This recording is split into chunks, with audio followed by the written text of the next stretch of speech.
Hello and welcome back to the David67 Celtic News YouTube channel. This video going to be about the Celtic women's side, the Celtic Girls, who on Wednesday evening drew 2-2 with Glasgow City women at the Excelsior, and so they stay top of the table, level on points with Rangers, who beat Hearts 2-0. So it's like 3-0 later on Wednesday evening, but Celtic stay top. Even though they're level on points with Rangers, they are miles ahead on goal difference, and this could well be what decides the title this year if Celtic can get a positive result out of their pivotal game on Bank Holiday Monday the 6th of May, when they're playing Rangers women away from home at Broadwood Stadium in Cumbernauld, a game that I am waiting for tickets for to hopefully see the game live. Now, the game against Glasgow City this evening, on Wednesday evening, was a good game of football. Both teams try very hard.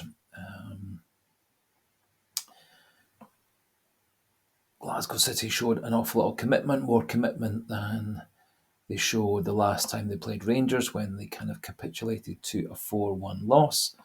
But they did seem very much up for the game, although it did seem to spend a surprising amount of time writhing about on the ground, bringing on the physio, which seemed to be primarily to disrupt the flow of the game, and an attempt to stop Celtic attacks, a tactic that the Glasgow City head coach, I think, was frustrated because one of our players went down injured in the build-up to Celtic's goal just before half-time. I think she was hoping the referee yet again would bring the play back and stop Celtic's attack. However, this time the referee chose to play on, and Celtic got a deserved second goal just before half-time to put themselves 2-1 up. Unfortunately, Glasgow City women, after half-time, did come out attacking again, and they managed to score an equaliser through Wardlaw in the 59th minute, which left the score 2-2. Celtic had a number of chances to win the game, as did Glasgow City, but the game, despite the fact there was about 10 minutes added on at the end of the game for all the Glasgow City injuries throughout the second half, the game ended 2-2. So I've done just a little highlights package edited from the BBC Alba coverage, just showing the goals, the lead up to the goals, just to illustrate some of the good play by Celtic in creating the goals, but also some rather disappointing defensive lapses, particularly when the right side of the defence, Celia Barclay and Caitlin Hayes, got drawn out of position to cover in behind Kelly Clark, and the midfielders who had got out of position. But unfortunately, Hayes and Barclay overcommitted both times, leaving a Glasgow City player free at the back to score the goals. So I'm just going to pop in the wee highlights package, and then we'll carry on with the video after that.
So just to go through the big incidents, Celtic got off to a very poor start, some poor defending.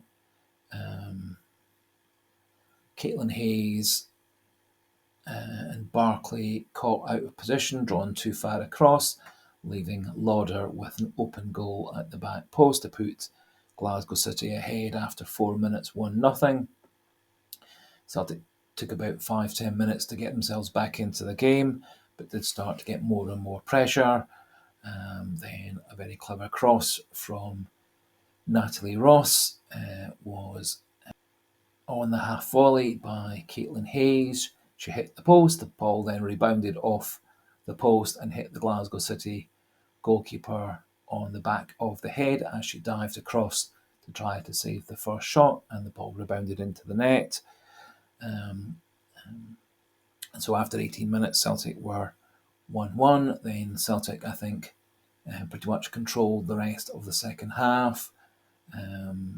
They managed to get the ball forward to Tash Flint, who had a very good first half. However, she didn't seem to have her scoring boots on and did waste quite a few first half chances. Murphy Agnew didn't really seem to be on form in the game, nor was Amy Gallagher, and so the forward duties were pretty much all down to Tash Flint in the first half. And the closest she got to scoring was when she hit the post and the ball unluckily rebounded out. So with going into added time at the end of the first half, Celtic made a nice build-up, got the ball out wide to Tash Flint, who hit a nice cross into the box, and then Caitlin Hayes made a nice stooping, looping header past Gibson to put Celtic at 2-1 up. Elena Sudoku did not make any real changes to the tactics nor to the players at half-time, and this seemed to allow Glasgow City to take a wee bit of control at the start of the second half. And unfortunately, again, Caitlin Hayes was drawn out of position, trying to cover for a mistake by Kelly Clark, who was beaten by the Glasgow players. And the ball then was cleverly worked by Glasgow City into the open space that Caitlin Hayes had been in, and Wardlaw very calmly slotted the ball left-footed past Kelsey Docherty to make the game 2-2. Throughout the whole game, Celtic did get a lot of progress down, particularly the left wing. However, Lucy Ashworth-Clifford was not really on form in terms of her crossing or passing, and virtually always hit the first player or overhit or underhit her passes and crosses. And so, despite the fact she was making very good progress in an attacking sense down the left side, her final ball was unfortunately poor all day. Celia Barclay down the right seemed to find it more difficult to get progress down that side and wasn't much of a threat. In midfield, Shen and Natalie Ross really did not seem to be on their game. They seemed to lose a lot of challenges, seemed to pull out a lot of challenges, and far too often when they did receive the ball, they were knocking the ball backwards to Clark, Craig, and Hayes, losing all momentum to the attack. I think certainly for the upcoming game against Rangers on Monday the 6th, Celtic are going to need to try and take more control over midfield. I think the 3-4-3s are a perfectly good tactic to go in against Rangers next Monday. However, I think in central midfield we're going to have somebody to battle alongside Colette Kavanagh, who, when she did come on later in the game, showed a lot of attack and aggression, won a lot of balls off of the Glasgow City midfielders, and did get the ball forward and out wide and through the middle.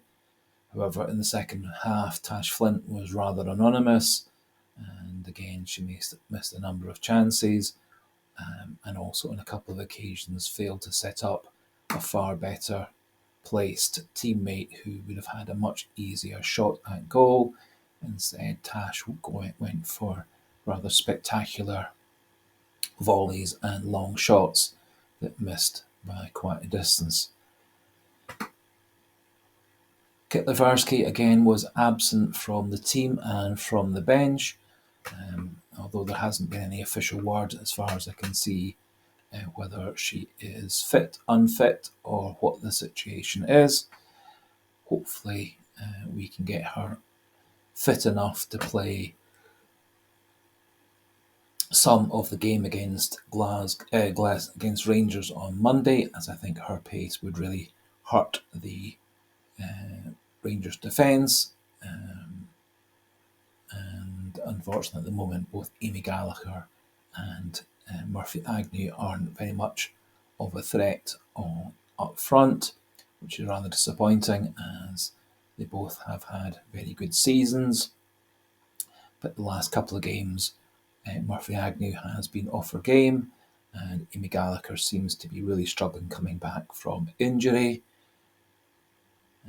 However, I'm very hopeful that Celtic, knowing that a draw against Rangers on Monday would again leave them in prime position because their goal difference advantage is so great. Maybe knowing that a draw is good enough and that Rangers pretty much have to go all out for a win, may draw Rangers on to Celtic, leaving them space to exploit behind. However, for all that to be the case, we will need better delivery from out wide, more bite and aggression in midfield, and for one of our four main strikers to have their scoring boots on to put away the chances that are being created.